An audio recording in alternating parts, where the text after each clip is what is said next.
Wa ma kana li nabiyyin an yaghulla wa man yaghlul ya'ti bima ghalla yaumal qiyamah thumma tuwaffa kullu nafsin ma kasabat wa hum la yuzlamun.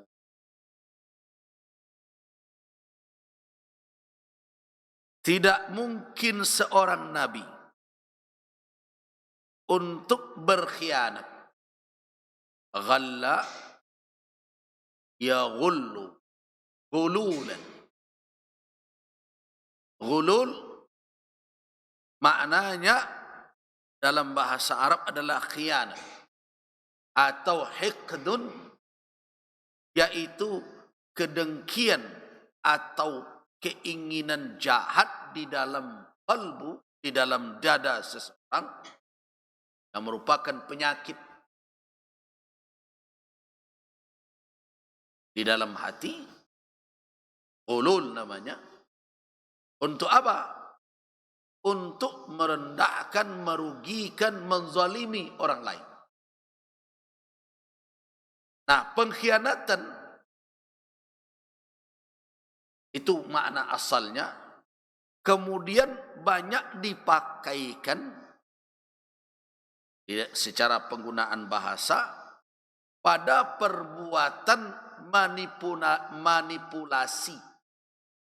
Manipulasi yaitu melakukan tindakan terhadap sesuatu berupa kejahatan tapi tidak disadari oleh orang. Secara diam-diam, dan biasanya dipakaikan untuk urusan harta. Dalam hal ini harta rampasan, diam-diam diambilnya. Nah, itu ghulul namanya. Karena itulah makanya korupsi juga dikatakan ghulul. Kenapa? Karena korupsi itu kan berjalan dengan manipulasi. Lama ketahuannya. Kan kalau kita mendengarkan berita para koruptor tertangkap, kan terkejut-kejut saja kita. Tanah 10 kapling, rumah 3 tempat di kota berbeda, satu harganya 5 miliar. Apa pertanyaan kita menonton? Bara lamanya maliangnya itu ya. Tidak disadari. Ya, diam-diam. Itu ghulul namanya. Jadi apa makna ghulul? Itu akhdhu syai', mengambil sesuatu an khafa'in, secara tersembunyi-sembunyi sehingga tidak diketahui oleh orang lain. Atau mengambil sesuatu yang tidak haknya tapi kemudian dia poles dengan berbagai cara sehingga seolah-olah itu seperti menjadi haknya. Begitu yang terjadi banyak hari ini. Orang mengambil harta orang banyak dengan aturan. Kalau dikaji sepertinya legal, tapi kenyataannya itu hak orang lain. Itu ghulul. Biasanya dengan menyelimutinya dengan berbagai alasan yang membuat orang sulit. Nah, kata ghulul ini muncul di dalam Al-Quran, dalam ayat ini caranya. Ini menafikan bahwa perbuatan ghulul dan akhlak ghulul yang ada di dalam hati itu mustahil ada pada Nabi. Itu pertama dulu dalam keyakinan kita terhadap Rasulullah Muhammad sallallahu alaihi wasallam. Wa ma kana li nabiyyin an yaghulla. Di kalimat itu tertuju kepada 2 pokok. Yang pertama kepada persoalan akidah, yang kedua adalah pada persoalan muamalah. Dalam persoalan akidah apa? Rasulullah sallallahu alaihi wasallam tidak mungkin melakukan ghulul. Tidak mungkin ada sifat ghulul pada diri seorang nabi.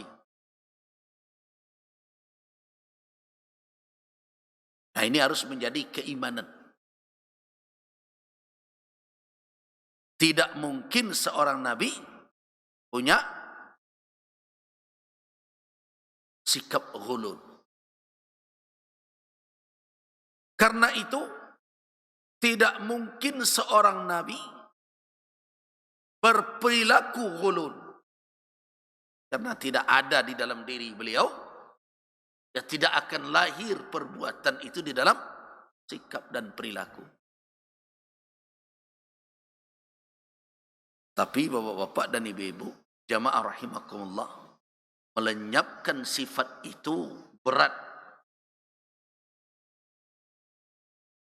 Pernah mendengarkan hadis Nabi sallallahu alaihi wasallam di dalam suatu riwayat dinukilkan Rasulullah sallallahu alaihi wasallam duduk-duduk bersama sahabat. Tiba-tiba berkata,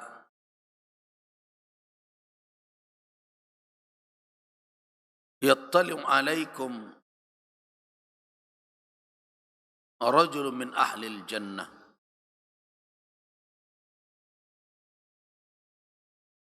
Akan muncul kepada kamu sekalian seorang laki-laki dari penduduk surga. Nabi sedang duduk. Tiba-tiba beliau berkata, akan muncul laki-laki dari penduduk surga.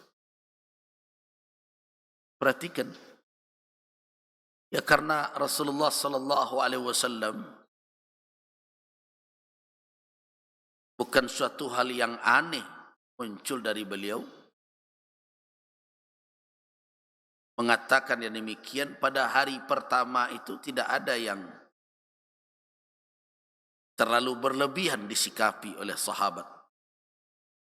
Tapi kemudian hari kedua beliau berkata lagi, yattali'u alaikumul an, akan masuk sekarang ini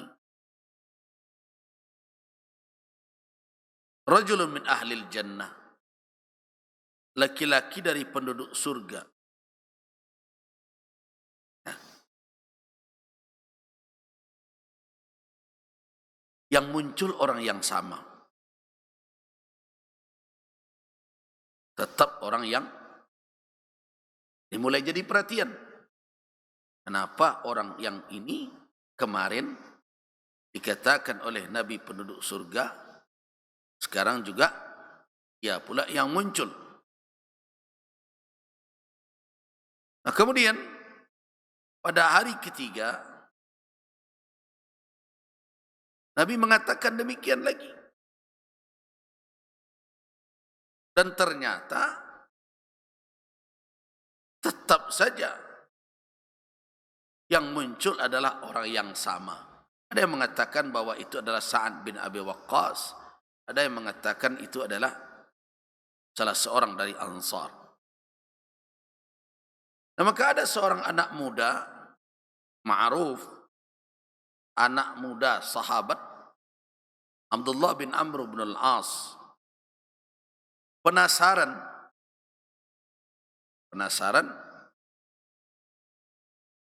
dengan peristiwa itu. Maka setelah selesai beribadah di masjid, orang tadi keluar diiringi oleh Abdullah. Ketika sudah bertemu dengan orang itu, dia berkata, Inni lahaitu abi. Sesungguhnya saya ada persoalan dengan ayah saya.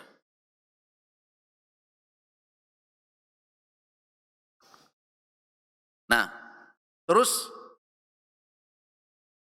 fa'aqsamtu an la adkhula alaihi salasan. Saya bersumpah tidak akan bertemu dengannya 3 hari. Fa in ra'aita an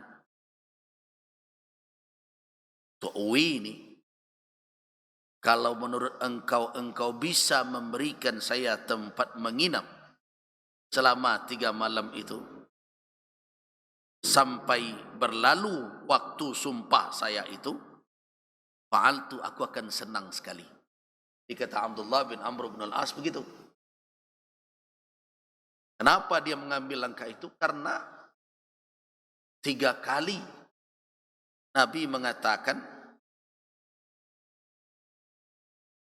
yattali'u alaikumul an rajulun min ahlil jannah. Muncul sekarang penduduk surga, seorang laki-laki penduduk surga, mata tertuju ke pintu. Masuk seseorang, baru berwudu, tampak sisa air wudu masih menetes. Nah, hari pertama biasa. Hari kedua, Rasulullah sallallahu alaihi wasallam mengatakan itu juga, yang muncul orang yang sama. Nah, ini malu, ini jadi perhatian, ini ada apa? Hari ketiga, Nabi mengatakan itu juga, tetap yang muncul orang itu juga. Ada 2 riwayat. Yang satu, ada yang menyebutkan itu adalah Sa'ad bin Abi Waqqas. Ada yang mengatakan bahwa itu rajulun minal ansar, seorang laki-laki sahabat dari kalangan ansar. Nah, inilah yang membuat penasaran anak muda zaman itu. Adalah anak muda yang saghuf, yang begitu harap dan ingin sekali mendapatkan petunjuk agar bisa hidup dengan cara yang benar. Yang kita cemaskan anak-anak muda kita hari ini. Berita-berita yang beredar menakutkan. Ada di suatu negeri, sudah sekian banyak pelajar yang hamil minta dispensasi. Pelajar untuk menikah.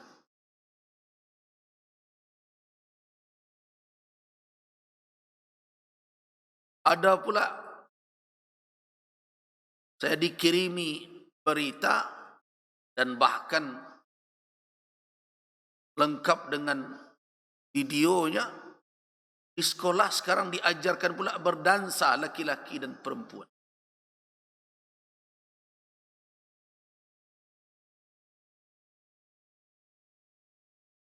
Mudah-mudahan di negeri kita janganlah seperti ini.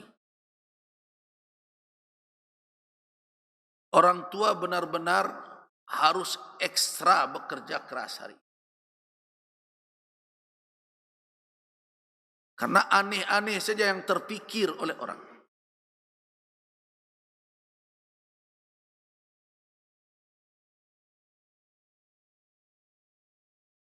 Ini perlu saya beritahukan. Dalam rangka hari amal bakti Kementerian Agama, ada rencana penandatanganan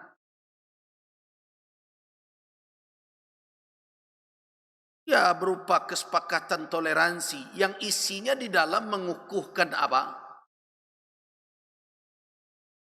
Mengukuhkan moderasi beragama. Moderasi beragama itu salah satu poinnya menerima kebudayaan apa saja. Apakah bisa demikian? Tidak.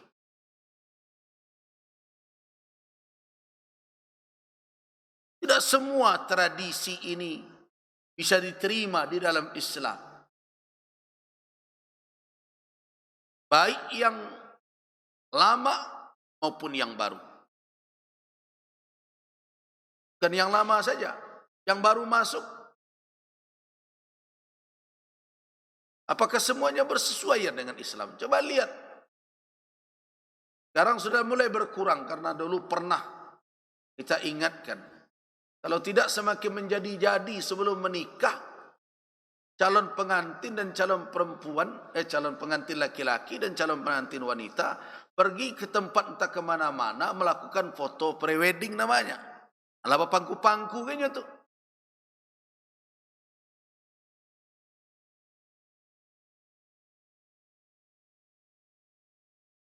Coba lihat itu. Yang menyedihkan lagi, ibunya berjilbab dalam. Anaknya begitu. Berfoto bermesraan. Dengan apa? Dengan calon lakinya. Belum lakinya. Sudah suami pun. Yang seperti itu tidak perlu dipertontonkan ke orang bantu awak saya nama bini balaki.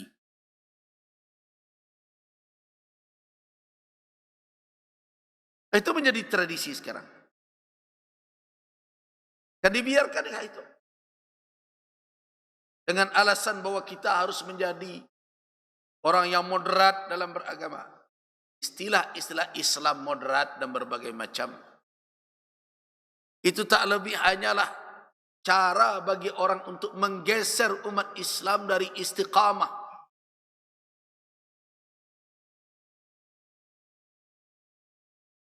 Makanya saya katakan kepada Sekretaris Umum, katakan bahwa MUI Sumatera Barat tidak ikut menandatangani hal itu. Karena tidak bersesuaian dengan keputusan kita di dalam rapat koordinasi daerah di Sijunjung yang telah mendeteksi bahwa pada gerakan moderasi yang dijalankan oleh Kementerian Agama itu ada unsur-unsur liberalisasi, sekularisasi, begitu juga pluralisasi agama. Karena itu saya tidak mau tanda tangan dan tidak akan itu. Makanya saya sampaikan kepada umat, udkhulu fis silmi kafah. Islam ya Islam. Tidak ada Islam itu moderat dan radikal.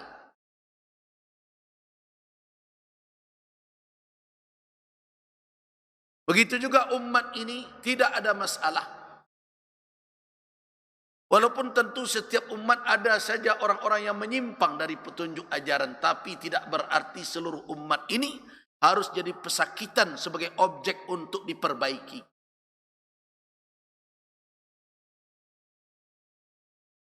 Nah, hari ini anak-anak muda kita jauh dari mental seperti Abdullah bin Amr bin al-As ini. Abdullah bin Amr bin al-As penasaran apa gerangan orang ini yang dilakukannya sehingga 3 kali Nabi sallallahu alaihi wasallam mengatakan yattali'u alaikumul an rajulun min ahlil jannah. Sekarang akan muncul menuju ke tempat kalian ini seorang laki-laki penduduk surga. 3 kali Nabi berkata demikian, orang itu juga berturut-turut yang muncul. Apa sih keutamaannya? Di manakah kelebihan? Akhirnya diikutinya orang itu dan dia berkata, inni la haitu abi. Aku ada persoalan sedikit, ada masalah dengan ayah saya. Fa'aqsamtu, aku bersumpah sehingga apa? Saya tidak akan menemui beliau 3 hari. Kalau menurut engkau bisa memberikan saya tempat menginap selama 3 malam berakhir sumpah saya akan senang sekali. Akhirnya kata orang itu, na'am. Baik, kalau begitu silahkan. Nah, bermalamlah Abdullah bin Amr bin al-As di rumah orang tersebut. Babata indahu 3 layalin, 3 malam. Anehnya, falam yarahu yaqumu minal laili syai'an. Dia tidak melihat orang itu melakukan amalan bangun di malam hari, melainkan annau idza inqalaba ala firashihi dzakarallah ta'ala. Kalau dia tersentak bangun, berbalik dia tidur, terdengar dia berzikir. Nah. Walam yakum hatta yaquma ila salatil fajr. Bahkan tidak saya lihat dia malam hari itu bangun sampai salat fajar tiba. Anni, hanya saja selama 3 malam 3 hari 3 malam bergaul itu, saya tidak mendengarkan dia mengatakan apapun melainkan hanya yang baik-baik saja. Tatkala berlalu 3 hari yang dikatakan oleh Abdullah itu, hampir saja Abdullah bin Amr bin Al-As memandang remeh amalan orang tersebut. Ya kalau dalam bahasa kita, kalau begini penduduk surga, bisa lawak kau. Nah.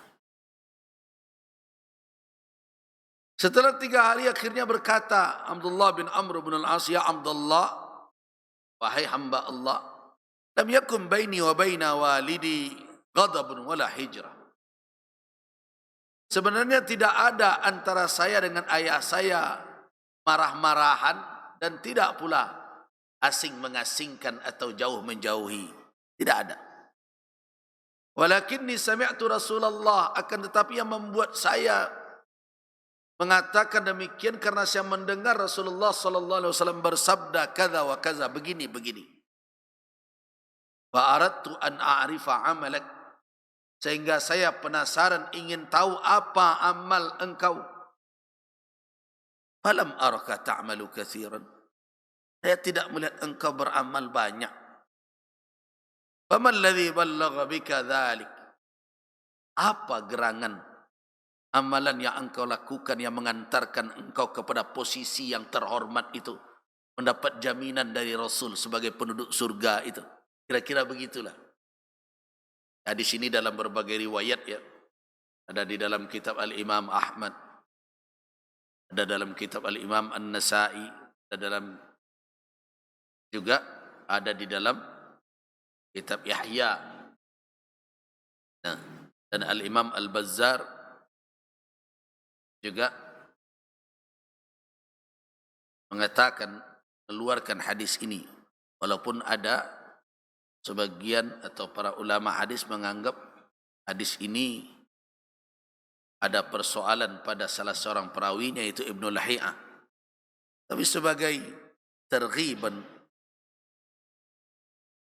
dan terhiban, sebagai pelajaran bagi kita, kita ambil sebagai perenungan. Akhirnya apa amalan yang mengantarkan engkau kepada posisi seperti ini? Apa jawaban orang itu? Faqala, ma huwa illa ma ra'ait. Ya kalau amal aku yang engkau mau lihat, ya seperti yang kau lihat itulah.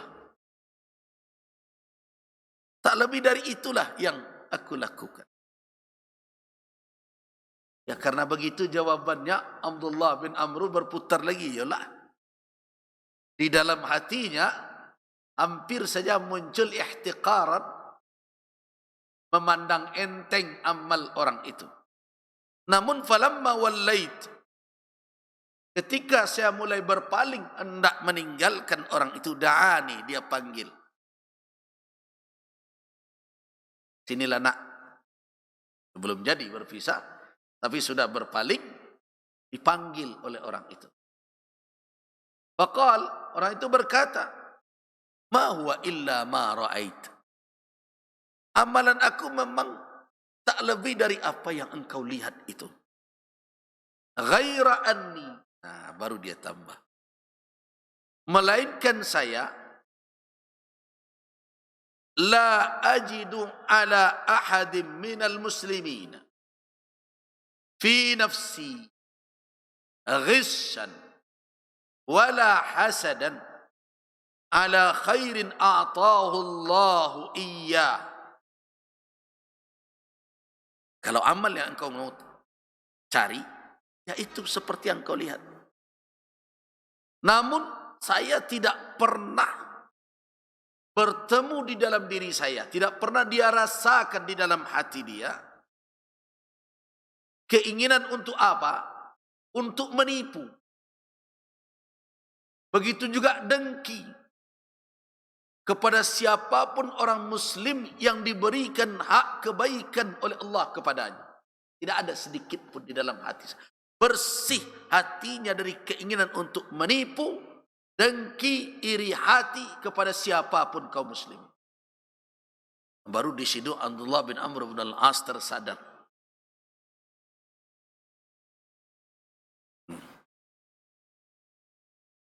Apa kata Abdullah? Faqultulah, aku berkata kepada orang itu, hiyallati ballagat bik. Itulah yang menyampaikan engkau kepada posisi itu. Wahiyallati la nutiq. Dan itu pula yang tidak kami sanggup untuk melakukannya.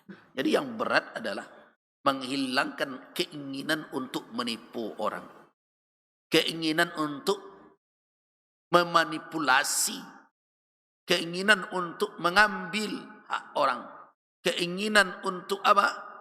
Untuk membuat orang yang telah sukses menjadi gagal. Dan tidak ada sedikit pun rasa iri kepada siapapun kaum muslimin. Nah, itu yang berat. Itu diakui oleh Abdullah bin Amr bin al-As. Wahiyya allati la nutiq. Nah, yang sekarang ini kebalikan dari ini semua yang tadi. Nah, kembali kita kepada ghillun tadi. Ghillun itu adanya pertama sekali di dalam kalbu, keinginan untuk menipu, keinginan untuk menzalimi orang, mengambil hak orang secara diam-diam.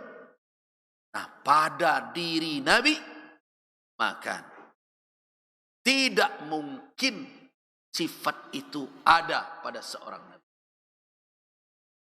Kenapa tidak mungkin?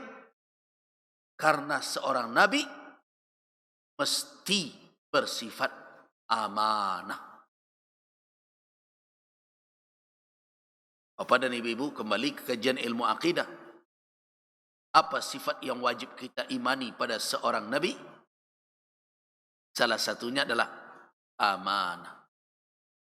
Kemudian apa lagi? Siddiq.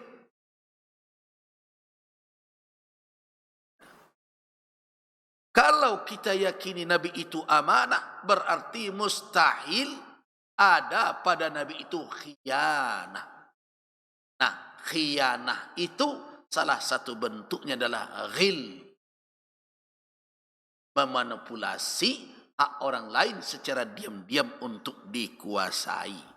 Itulah makanya pertama sekali jika kita membaca ayat ini, wa ma kana linabiyyin ay yaghulla, tidak mungkin seorang nabi melakukan pengkhianatan terhadap amanah harta apapun yang ada di tangan beliau.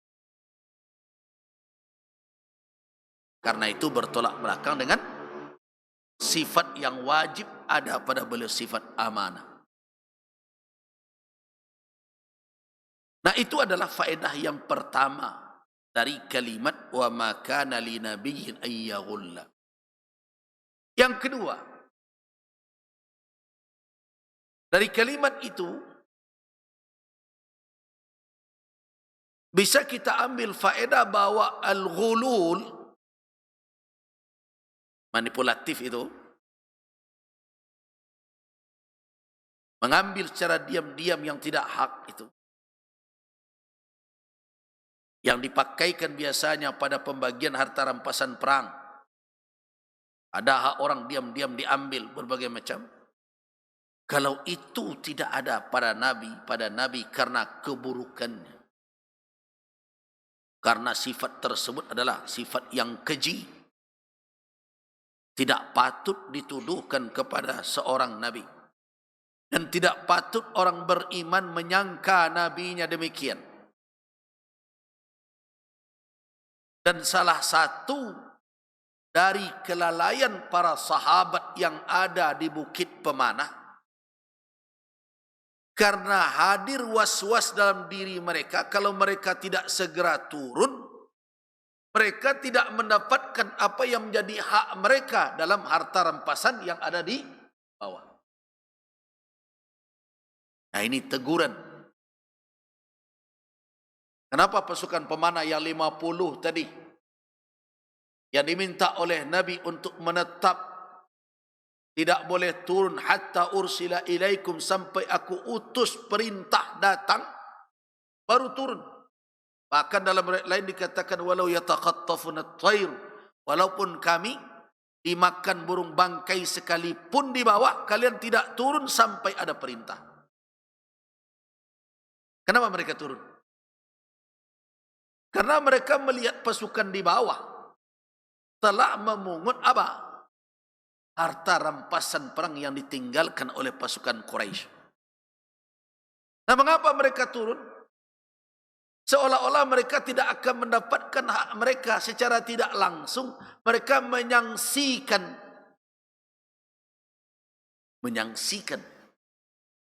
Nabi sallallahu alaihi wasallam akan membagi harta rampasan sesuai dengan hak masing-masing.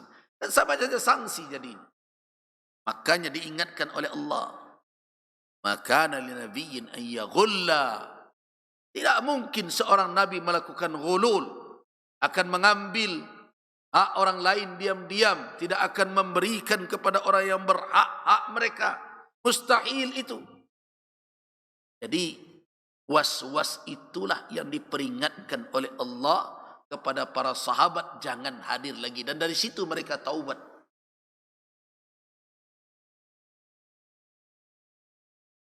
Nah, hari ini kan banyak juga yang demikian.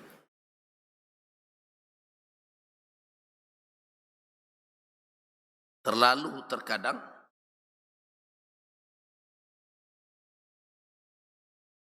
buruk sangka dan mencurigai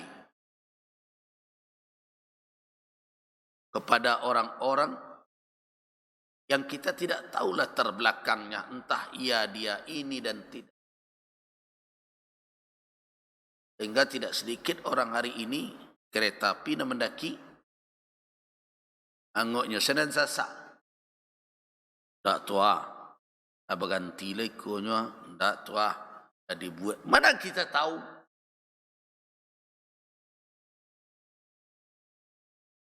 Terlalu mudah hari ini. Tetapi yang anehnya adalah orang-orang yang memang bermandikan kebohongan dan kedustaan, kita diam saja. Jadi bersua jugalah apa yang dikatakan dalam kajian ilmu akidah kita. Di antara alamat akhir zaman itu, yukadzabu fiha as-sadiq wa yusaddaqu fiha al-kadhib. Pendusta dipercaya. Orang yang jujur dicap pendusta. Jungkir balik nilai. Nah, kemudian berikutnya jelas ghulul itu haram.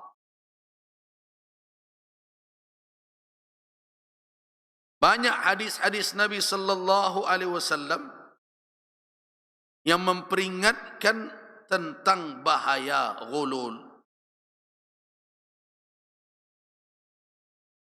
Di antaranya Rasulullah sallallahu alaihi wasallam pada suatu kali mengangkat seseorang, ista'mala rajulan, menjadi petugas beliau. Kemudian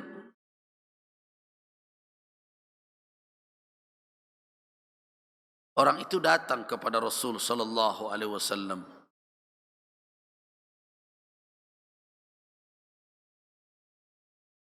Membawa 2 bungkusan. sambil berkata, ini kerjaan saya. Hadza amali. Yang bungkus satu lagi, wa hadza uhdiyali. Ini hadiah orang kepada saya. Itu kata orang tersebut. Padahal dia diangkat oleh Rasulullah sallallahu alaihi wasallam sebagai petugas. Nah,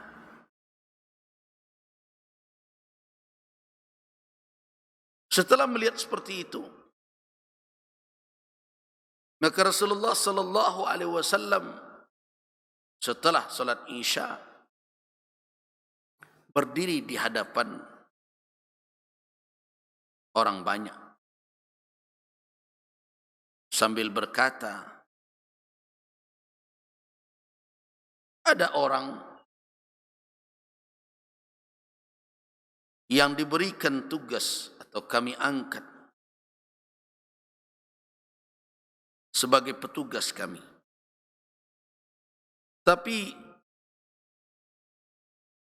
kemudian dia datang membawa sambil berkata, ini adalah kerjaan saya dan ini hadiah untuk saya.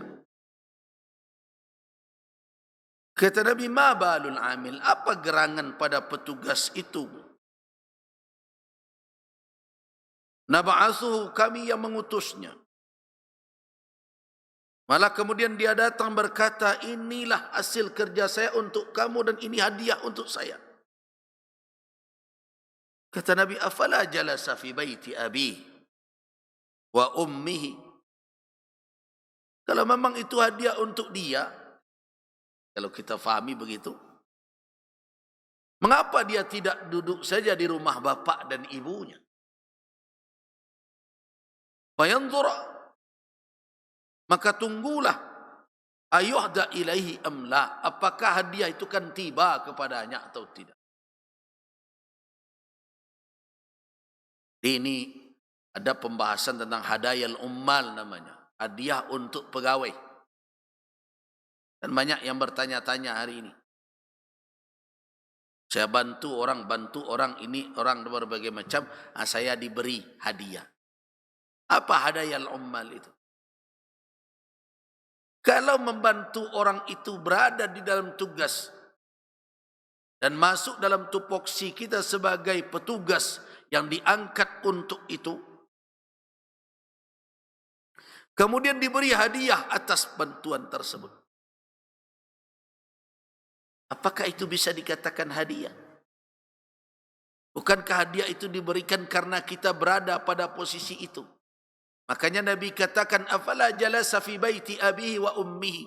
Kenapa dia tidak duduk saja di rumah bapaknya dan ibunya? Tunggulah datang hadiah itu atau tidak. Ayuhda lahu amla. Nah karena itu, apa kata Rasul? La wallazi nafsi biyadih. Tidak, kata Nabi, demi yang menggenggam jiwaku, la ya'ti ahadun minkum min habi syai'in. Siapa saja yang melakukan hal demikian, hadiah-hadiah begitu, ja'a yaumal qiyamati ala raqabati, akan datang kelak di hari kiamat di atas pundaknya ada yang dia ambil itu hadiah-hadiah, katanya itu yang korup namanya. Dengan berbagai cara manipulatif dia ambil hak orang, harta orang yang mestinya dia tolong, dia bantu atas nama hadiah dan sebagainya, akan disandangnya kelak di hari kiamat apa yang diambil itu. In kana ba'iran, kalau onta yang diambilnya, akan disandangnya onta itu dengan suara onta itu. Begitu juga kalau sapi yang dibawanya, akan dibawa disandangnya sapi dengan lenguhannya itu. Tahu saja orang,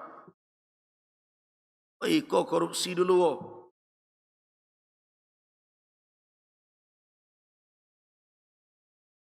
Nah, ghulul itu haram. Karena itu Rasul sallallahu alaihi wasallam mengingatkan Man ista'malna ala amalin, siapa saja yang kami angkat sebagai petugas untuk suatu pekerjaan, farazaqnahu, kami berikan rezeki kepadanya atas pekerjaan itu, ada jasa.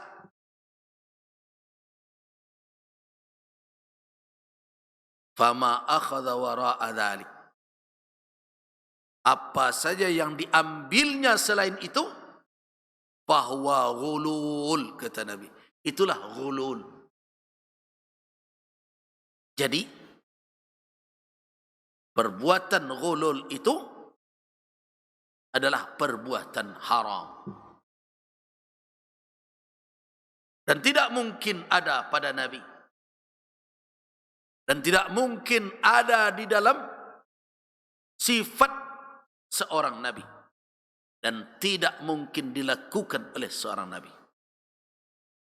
dan tidak boleh pula dilakukan oleh umat beliau, karena akibatnya berat. Wa may yaghlul ya'ti bima ghalla yaumal qiyamah, siapa saja yang melakukan ghulul akan datang dengan apa yang diambilnya itu secara diam-diam. Jadi para koruptor akan kelak menyandang hasil koruptor dia, pembuktian, membuat dia malu.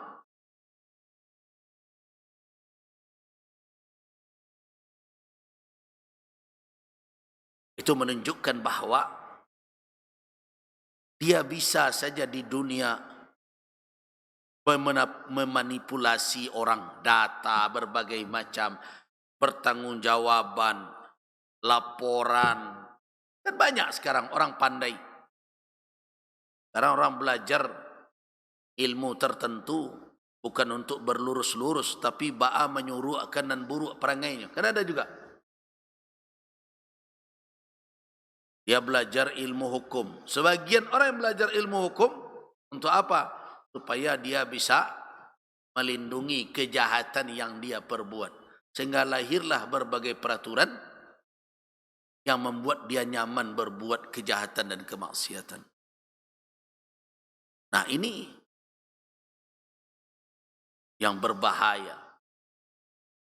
Nah, karena itu akibat dari ghulul yang bisa jadi di dunia dia lolos dari penglihatan orang, tapi ingat, di hari kiamat perbuatannya itu akan terbuka tengah manusia banyak. Di samping iqab, hukuman yang berat adalah rasa malu yang tidak terperkirakan.